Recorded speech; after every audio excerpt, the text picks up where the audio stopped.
Restoran sup di Pulau Pinang yang terkenal dengan hidangan sup torpedo.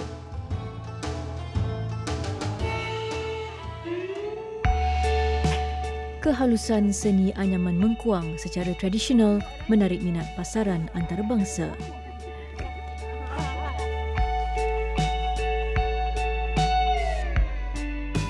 Golongan muda yang menghargai keistimewaan dan keunikan ayam serama. Benda ayam ni dia macam ratu cantik. Dia nak duduk atas meja ni macam ratu cantik lah. Nak semua perfect.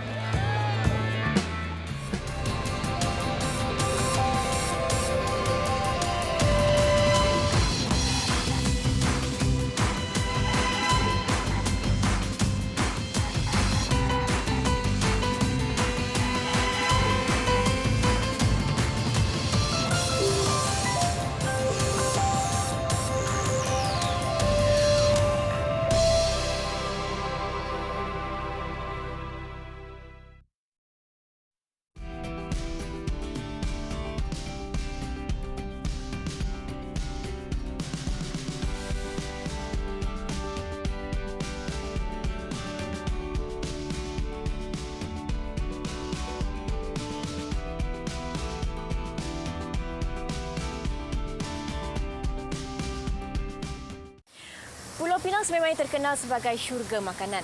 Dan apabila berkunjung ke sini, menu yang pastinya tidak boleh dilepaskan, nasi kandar.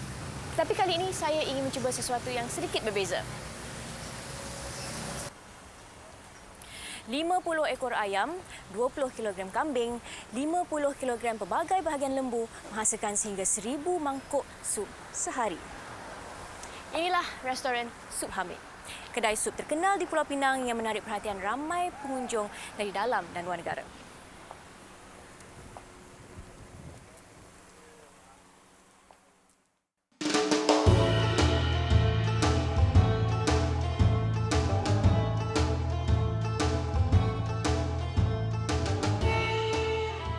Jalan Pinang, Pulau Pinang.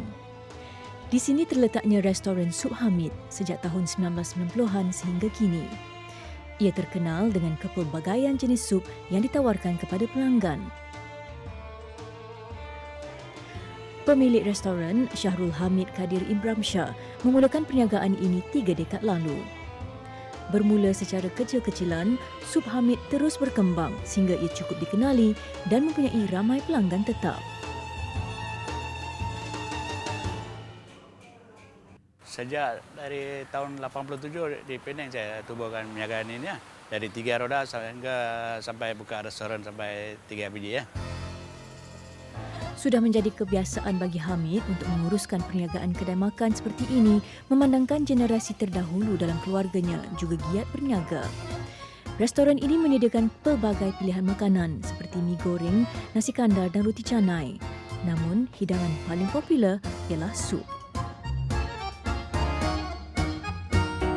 Sejak saya 5 tahun, habis pergi sekolah balik, ikut bapa pergi jual sup, tolong dia masak sup semua. Jadi saya ada pengalaman dalam sup, betul dah dekat 50 tahun. Muhibah, restoran ini dikunjungi semua bangsa daripada pelbagai lapisan masyarakat. Meskipun dibuka 24 jam sehari, sup sedia untuk dihidangkan bermula jam 3 petang sehingga lewat malam.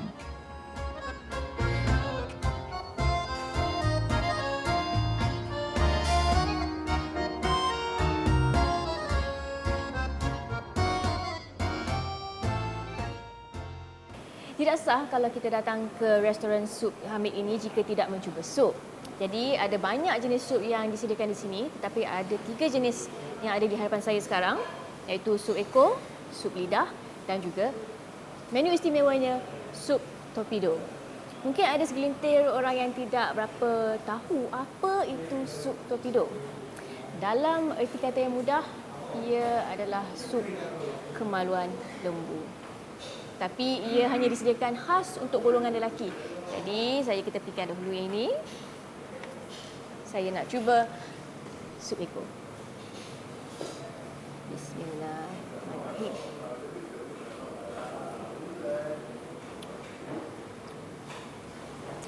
Sedap. Saya boleh rasa rempah dia tu cukup cukup kuat rasanya. Yang mana ia sikit berbeza daripada sup yang biasa kita rasa di kedai-kedai lain dan sebagainya. Jadi sedap sangat. Daging pada bahagian ekor liat jika tidak dimasak dengan sempurna. Namun di sini, ia cukup lembut dan mudah untuk dikunyah.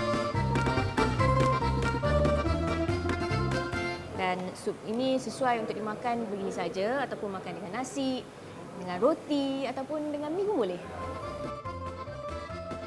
2 keping roti Bengali ini termasuk dalam set untuk setiap hidangan sup yang dipesan oleh pelanggan.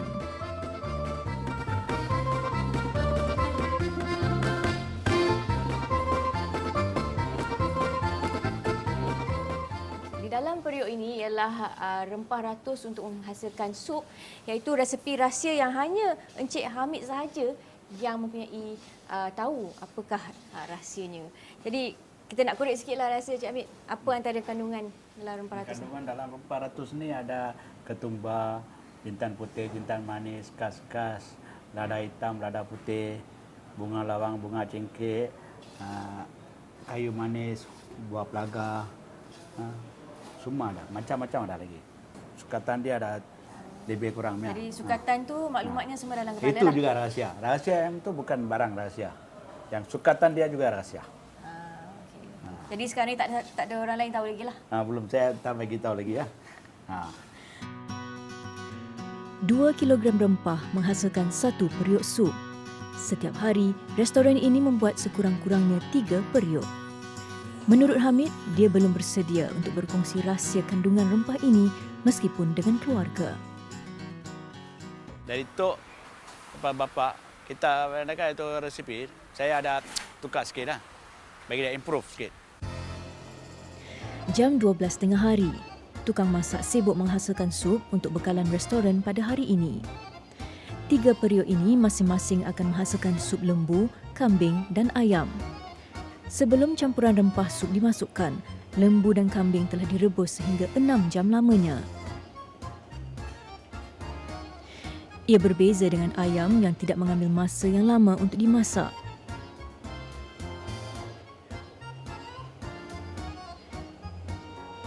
Setelah semua bahan dimasukkan, ia dibiarkan mendidih sehingga 2 jam.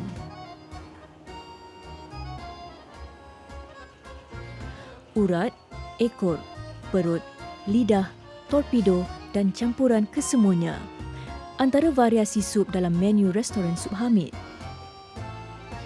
Sup torpedo mendapat permintaan daripada golongan lelaki kerana dikatakan baik untuk tenaga batin. Sup torpedo itu khas untuk lelaki. Yang tu limited lah. Lebih kurang dalam 30 mangkuk saja sehari. Tak ada lebih ya.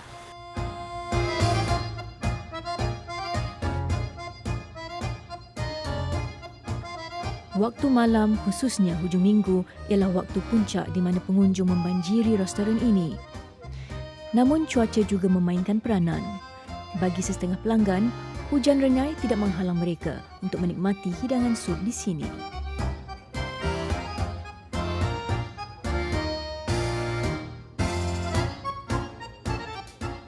Sementara itu, anak Hamid, Syahirul Amin, turut membantu di kedai ini sejak hampir 2 tahun lalu. Anak lelaki saya tahun 19 tahun, dia akan ambil alih. Sekarang dia under training ya, latih. InsyaAllah nanti dia akan belajar semua lah. Dalam family saya ada 5 orang, adik-beradik. Saya keempat, lagi pun saya seorang lelaki je. Itu saya ambil nak tolong bapak saya kerana saya seorang anak lelaki. Lagi pun saya suka dalam bidang niaga. Saya first time dalam bidang restoran, saya tak tahu yang macam mana nak bawa nak manage restoran ni, saya tak tahu. Meskipun timbul rasa risau pada awalnya, Amin menyahut cabaran dan mempelajari selok-belok perniagaan ini daripada bapanya sedikit demi sedikit. Bagi Hamid, penting bagi anaknya membuat sendiri semua tugasan di kedai ini terlebih dahulu. Ia dilihat sebagai asas yang kukuh sebelum diberi kepercayaan untuk menguruskan perniagaan yang sudah menempa nama ini. Rahimah Adzan dan rakan-rakannya tiba dari balik pulau semata-mata untuk menikmati makan malam di restoran ini. Dia antara pelanggan tetap. Saya duduk di Pening ni dah 25 tahun lah. Orang kata dalam bercinta pun dah main makan sini lah. Sup dia yang paling sedap, kuah dia lah. Lain pada yang lain. Rasa dia. Dia punya rempah ratus yang dia bubuh tu. Tak sama macam kedai-kedai tom yam ke apa tu. Dia rasa tak sama.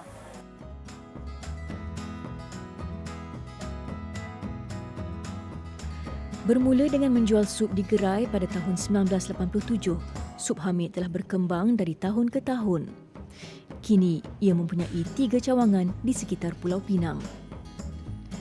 Demi memastikan kualiti sentiasa terjaga, sup dihasilkan di dapur utama sebelum bekalan dihantar ke cawangan lain.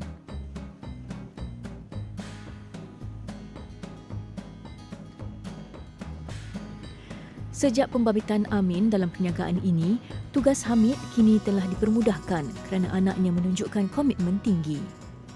Saya puas hati. Saya macam mana dia handle. Kalau ada apa-apa yang tak kena, dia tanya sama saya dulu. Sebelum dia bagi decision sama siapa-siapa. Kalau ada pekerja buat salah ke apa, dia tak marah apa-apa. Dia bagi tahu sama saya, macam mana ini.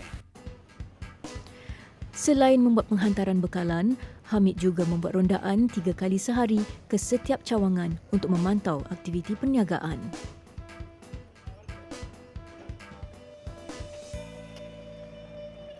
Ketika rakan-rakan sebaya menikmati zaman remaja, Amin mengejar impian untuk melebarkan legasi keluarganya ini. Sebagai pengusaha restoran, waktu cuti sama ada hujung minggu mahupun cuti umum tidak menjadi ukuran.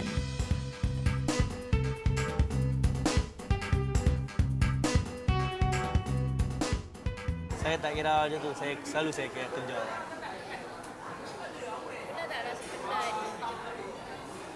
Penat tu ada tapi saya buat juga. Menurut Hamid, melihat pada semangat yang ditunjukkan anaknya dalam perniagaan ini, dia tidak menafikan akan bersedia untuk berkongsi rahsia kejayaan perusahaan ini dengannya dalam masa terdekat. InsyaAllah lagi sikit hari saya akan ajar dia masak sup. Yang campuran rempah dia kita akan ajar bagi dia lah. Lepas tu dia boleh ambil alih ya. Sementara itu, bekalan roti untuk hari ini telah pun tiba. Penghantaran dibuat setiap hari untuk memastikan kesegarannya. Secara purata, 50 buku roti Bengali diperlukan setiap hari yang boleh menghasilkan lebih 1,500 keping roti. Tekstur roti yang gebu sesuai dicicah bersama sup panas bagi membangkit selera pelanggan. Cuaca cerah pada malam minggu ini. Semakin ramai pelanggan membanjiri restoran. Namun, ada kalanya ia menjadi cabaran besar buat Hamid. Itu kadang-kadang kalau orang ramai sangat, kita pun tak boleh kontrol. Tapi kita ingin macam mana pun kita kena jaga kita punya customer. Tapi kekurangan pekerja, kami pun tak boleh buat apa-apa. Khairil Adri Abdul Razak dan rakan-rakan antara mereka yang sering singgah menikmati sup di restoran ini. Pemuda berusia 27 tahun ini memesan sup torpedo. Ia antara sup paling laris di sini, namun amat terhad. Hanya 30 mangkuk disediakan dalam sehari. Dia punya daging ni challenge sikit. Dia macam tak terlalu liat. So dia macam lembut, senang kunyah. Torpedo dia akan hanyak. Tapi kedai ni dia macam ada hanyak tapi dia kurang. Bau pun dia kurang. So dia boleh makan lah, tak kacau selera.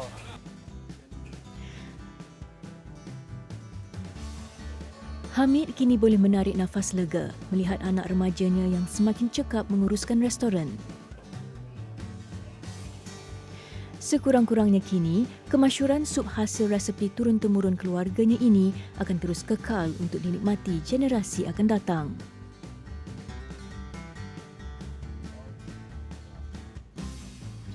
Melihat pada semangat yang ditunjukkan Amin, Hamid yakin restoran Sup Hamid mempunyai masa depan yang cerah dan mampu berkembang lebih pesat.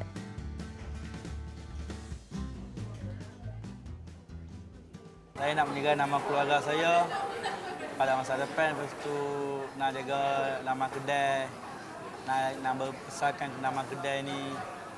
Ya mungkin boleh ya. Dia akan menyambung saya menjaga dan buat legasi ya.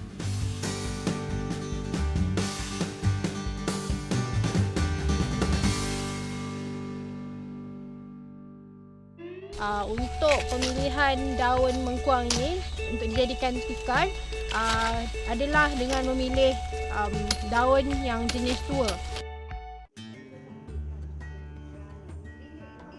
Khazanah Melayu yang kian dilupakan. Namun siapa sangka masih ada segelintir kudrat memperjuangkan seni warisan anyaman mengkuang menggunakan cara tradisional ini.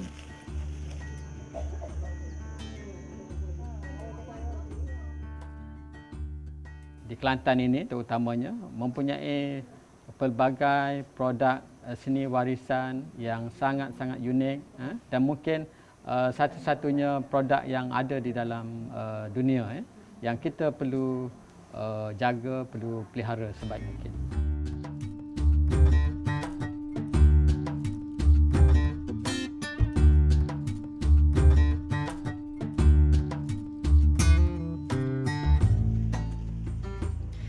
Pasir Putih, Kelantan.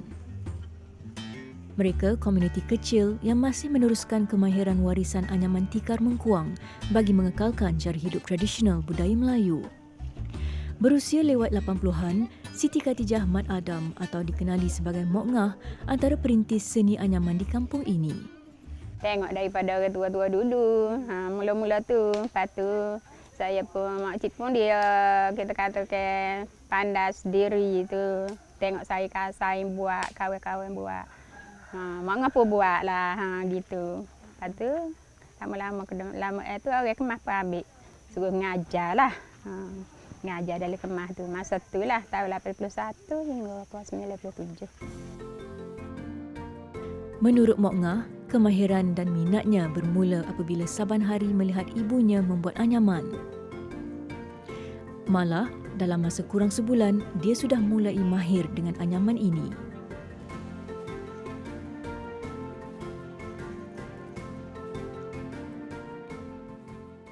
Okey. Apa yang saya sedang buat ni adalah anyaman asas. Saya difahamkan oleh makcik, kalau nak buat kerayaan yang macam ni, dia perlu belajar dulu asas ni. Tapi bagi saya macam asas ni pun agak sukar jugalah bagi yang baru macam saya. Kali ni macam mana lepas ni? Saya dah tak tahu dah macam mana. Sekejap. Okey. Yang ni buat kepala dia ni. Okey, yang macam ni Alright. Lepas tu ni turunkan. Turunkan. Okey. Yang ni yang saya buat, tapi tu pun makcik ni tunjuk saya juga. Kalau saya buat seorang saya rasa saya tak mampu nak buat. Tapi kalau yang macam ni, mereka akan pilih warna dahulu. Kemudian mereka akan pilih berapa ukuran yang perlu mereka gunakan dan berapa helai urat untuk menghasilkan satu tikar mengkuang macam ni. Dan sebenarnya rekaan ni semua dalam otak, semua dalam fikiran. So memang sangat kreatif. Saya rasa memang memerlukan kesabaran lah untuk menghasilkan satu tikar mengkuang ni. Kalau tak sabar memang tak jadi. Kalau tak sabar tak jadi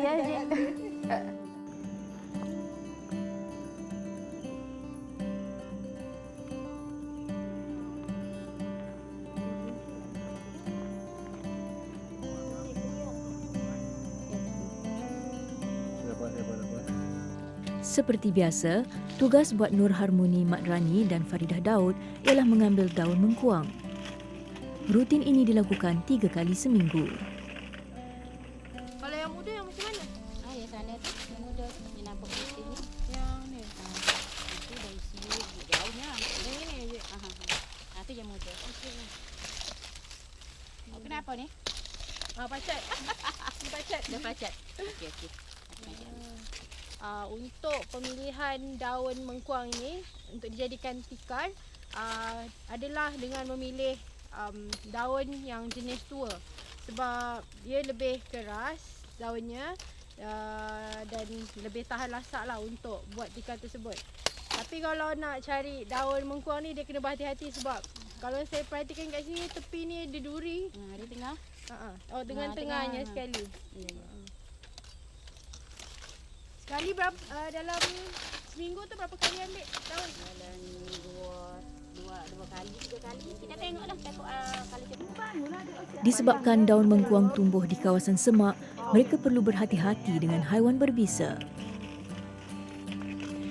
Kami difahamkan awal pagi dan lewat petang ialah masa sesuai untuk mengambil daun mengkuang agar tidak mudah layu atau patah ketika proses menyukat dan melurut dilakukan.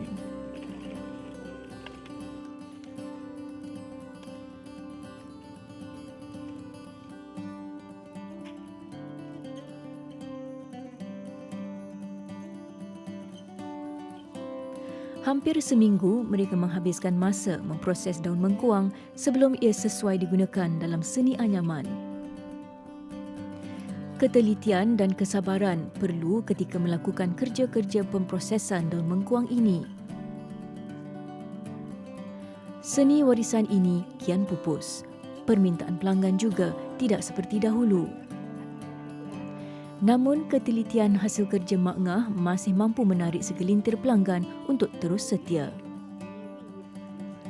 Selesai kerja membuang duri, proses menyukat dibuat menggunakan alat khas iaitu jaka bagi mendapatkan saiz lembaran daun yang sama.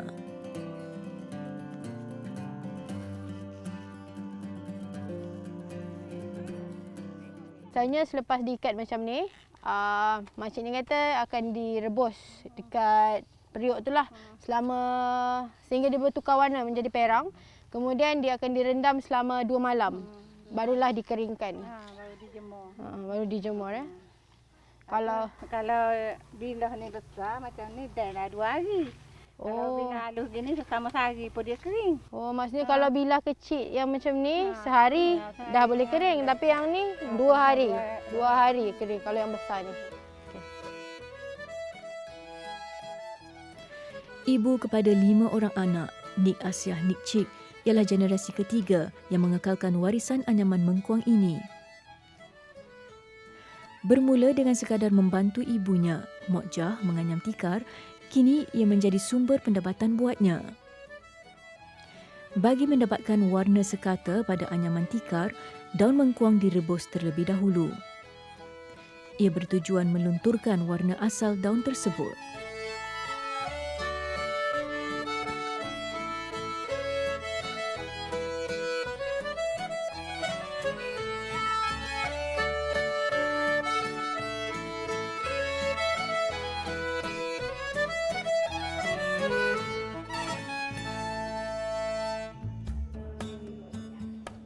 Sekolah Menengah Kebangsaan Gaal, Pasir Putih.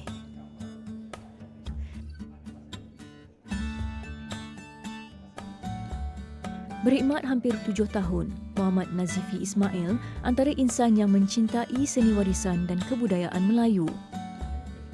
Dipercaya bahawa seni ini ialah medium penyatuan persaudaraan antara masyarakat setempat.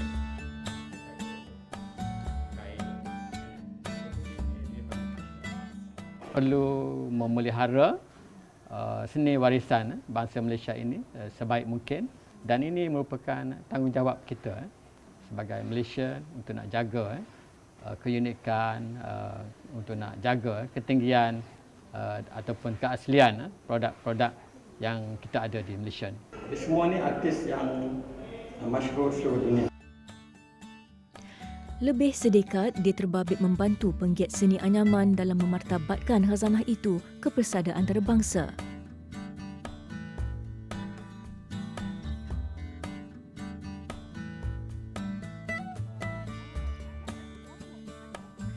Setelah setengah jam direbus, daun mengkuang perlu direndam selama 2 hari sebelum ia dijemur.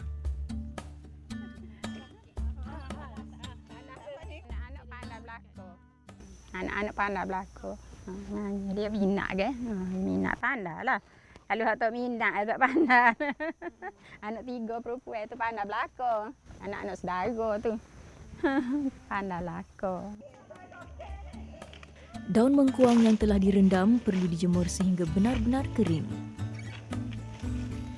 Ia penting dalam mempengaruhi ketahanan daun agar tidak mudah reput atau koyak ketika proses anyaman nanti.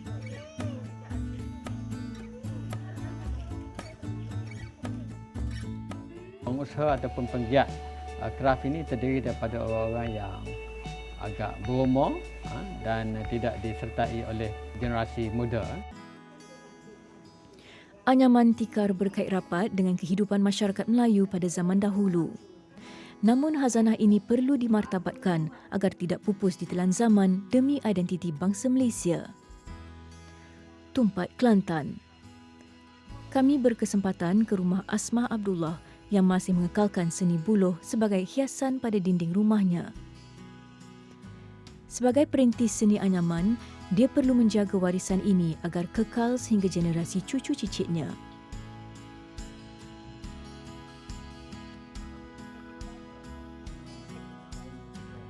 Malah, Cikgu Nazifi banyak membantu penggiat ini dalam memperkenalkan kemahiran seni itu ke arus milenial.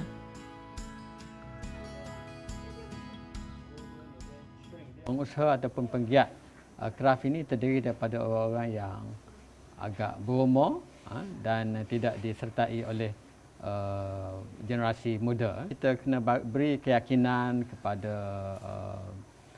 pihak generasi yang lama ni supaya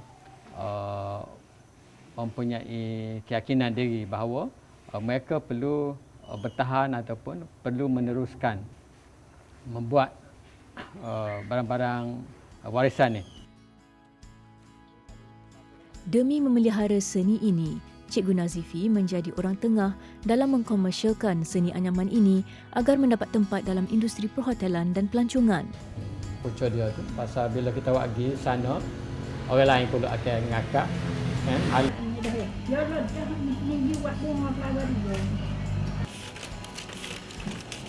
kan. Kita kekal saya hok tambah 3 inci tu.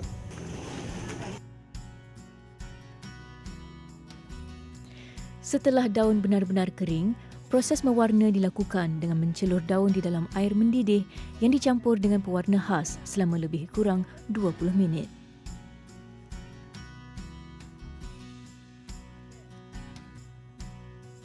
Sepanjang proses ini, daun perlu sentiasa digaul agar penyerapan warna sekata. Menurut Nik Asia, warna-warna dipilih mengikut peredaran zaman agar menepati citarasa pelanggan.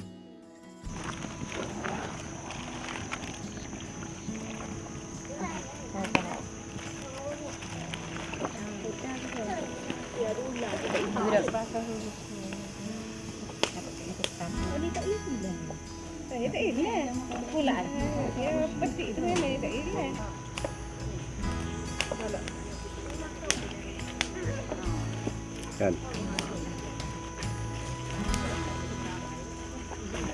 Rasa suka. Rasa suka, banggalah. Sudah. Okay? Sudah. Biasa bangga. Sudah. Boleh bitin, boleh duit kan. Warna dia dah masuk dalam ni. Menurut Mokjah, harga anyaman mengkuang ini mampu mencapai ratusan ringgit. Ia bergantung pada kehalusan seni corak dan warna anyaman tersebut.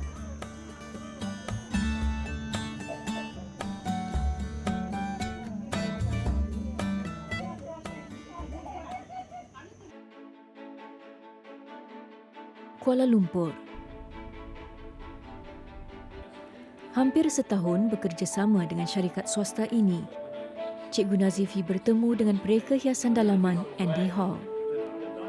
Ia satu lagi cabang seni yang boleh dikomersialkan dan memberi pendapatan kepada pengusaha anyaman mengkuang. Secara tidak langsung, ia dapat memperkenalkan khazanah budaya kepada pelancong luar yang menginap di hotel bertaraf 5 bintang ini.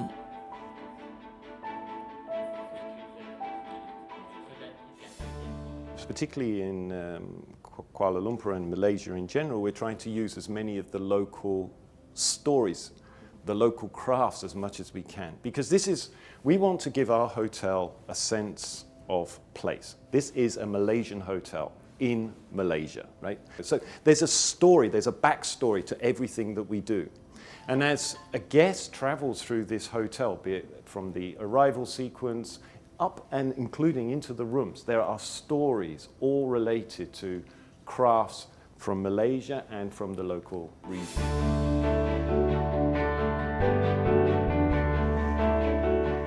Usaha Cikgu Nazifi bukan sekadar pengkomersialan. Sebaliknya, dia memandang serius terhadap pendidikan yang perlu diberi kepada generasi baharu sebagai langkah konservasi. Hari ini, Cikgu Nazifi berkongsi kepakaran bersama 5 orang pelajarnya dalam teknik anyaman.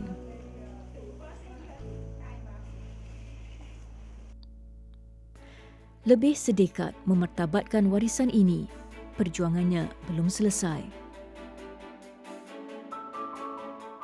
Kelantan ini terutamanya mempunyai pelbagai produk seni warisan yang sangat-sangat unik dan mungkin satu-satunya produk yang ada di dalam dunia yang kita perlu jaga, perlu pelihara sebaik mungkin. Anyaman tikar mengkuang, warisan zaman berzaman yang harus dipelihara. Inilah yang diperjuangkan oleh 2 insan berlainan generasi demi melindungi identiti bangsa. Ayang ni dia macam ratu cantik. Dia nak duduk atas meja ni macam ratu cantik lah. Nak semua perfect. Pertandingan mencari Raja Kenyir. Benda Ayang ni dia macam ratu cantik. Dia nak duduk atas meja ni macam ratu cantik lah. Nak semua perfect.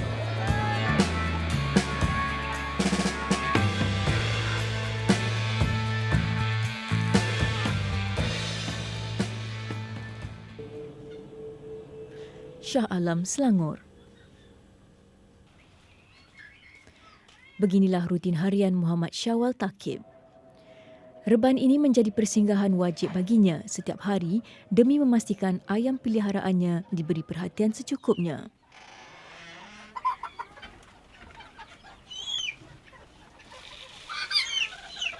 Mempunyai lebih 20 ekor ayam serama, ia dipelihara dengan satu tujuan, untuk melihat haiwan ini tampil menarik dan sempurna.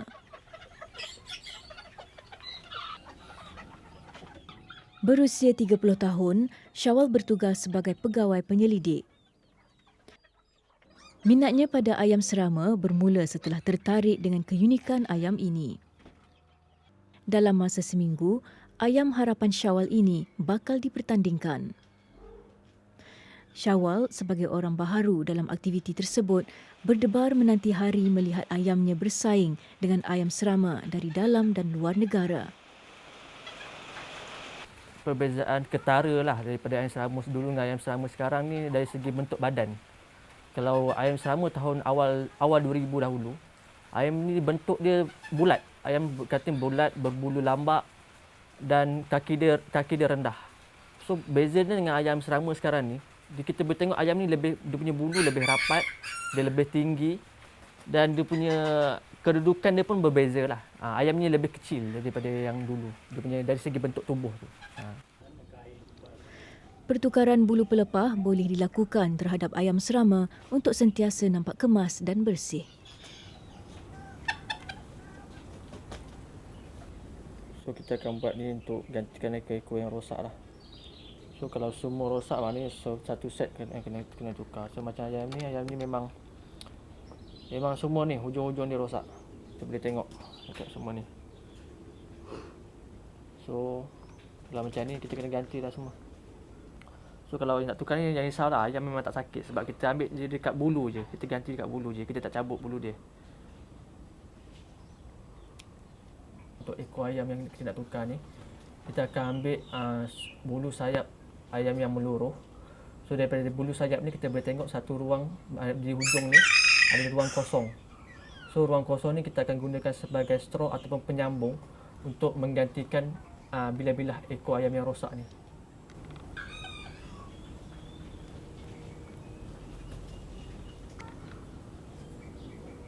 Kita akan sambungkan.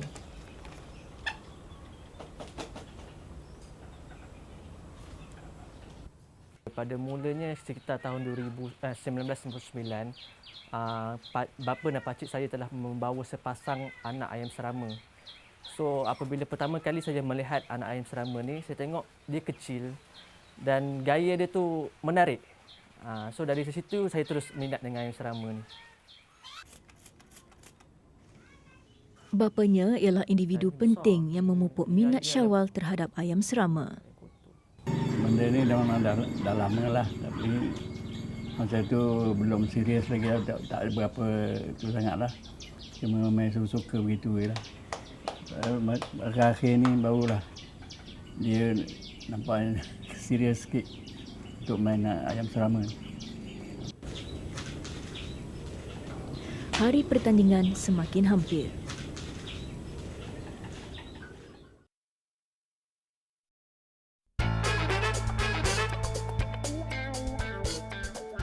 Syawal dan rakannya yang juga peminat ayam serama bertemu dengan mereka yang lebih berpengalaman untuk mendapatkan tips.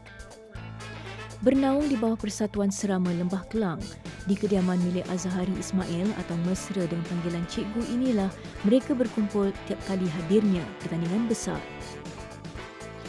Di sini, peminat ayam serama bertukar pandangan dan melakukan percaturan terbaik untuk ayam-ayam ini dibawa ke pertandingan besar nanti. Cikgu mempunyai pengalaman lebih 20 tahun dalam aktiviti ini dan sering menjadi rujukan. Saya sebagai orang kata generasi yang kata lama, taklah lama juga. Orang kita masih baru dalam pelibatan ni. Tapi dalam kumpulan kami ni, mungkin saya yang dilihat sebagai yang lebih tua lah dalam memberi semangat kepada mereka. Jadi kita dalam kumpulan kita ni, kita lebih kepada saling bantu-membantu. Dan saya yang kita berpengalaman pun tak pandai semua bidang. Ada yang lebih muda, yang lebih pandai pada bidang lain kepada saya. Jadi yang kata kami sering bekerja sama. Hobi ini seringkali dikaitkan dengan golongan lebih berumur. Ternyata kini ia berjaya menarik minat golongan muda untuk turut sama terbabit. Perasaan untuk setiap kali kenyah untuk semua player lah sebenarnya secara general. Semuanya excited lah untuk mencari ayam-ayam yang terpilih, yang terbaik yang ada di dalam diri masing-masing. Ada yang sanggup membeli untuk semata-mata untuk membawa ke pertandingan. Kalau macam saya ni, saya akan memilih ayam-ayam yang terbaik lah yang ada di reban dan saya akan asingkan dan saya akan latih untuk setiap hari untuk bawa ke pertandingan.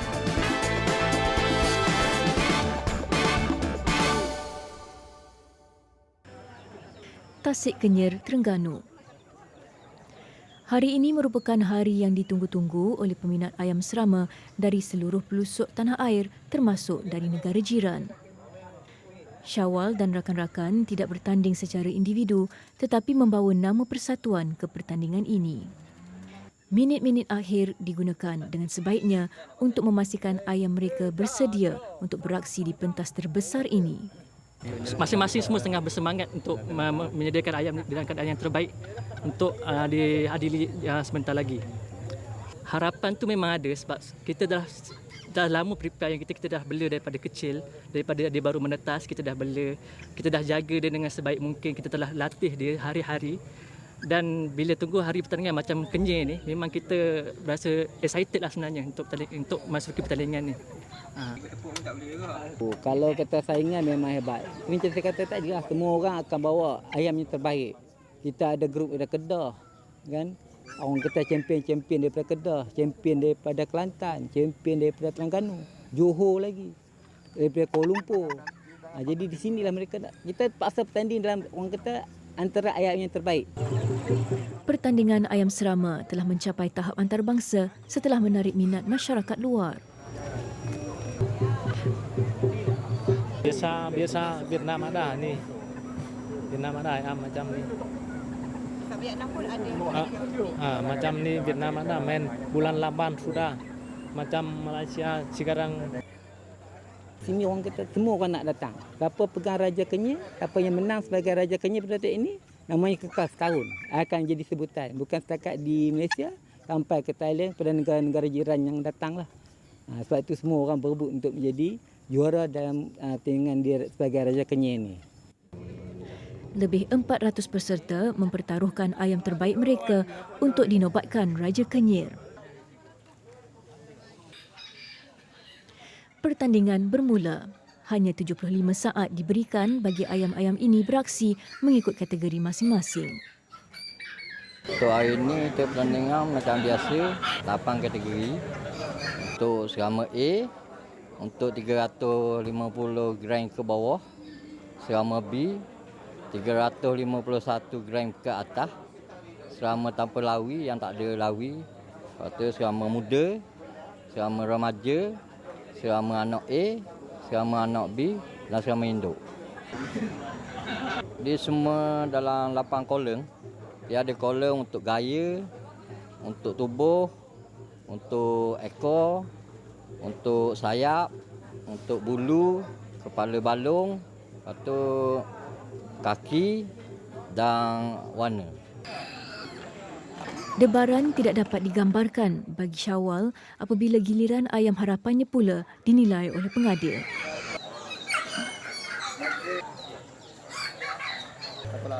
Dia turut berasa bangga melihat ayam yang dijaga daripada kecil itu beraksi. Ini kali ketiga Syawal menyertai pertandingan ayam serama. Masa penilaian sudah tamat. Keputusan telah pun diumumkan.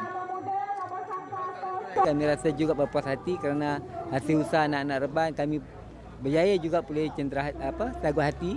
Jadi walaupun tahun ini mungkin bukan nasib bagi kami lagi, kami akan cuba lagi pada tahun akan datang lah. So alhamdulillah daripada pulang daripada dengan tangan kosong, akhirnya kami dapat juga satu dan kami berpuas hati lah dengan apa yang kami dapat. Dan kalah menang itu adalah adab pertandingan lah, dan kami akan terus mencubalah selepas ini. Raja Kenyir dinobatkan kepada Mahizan Muhammad.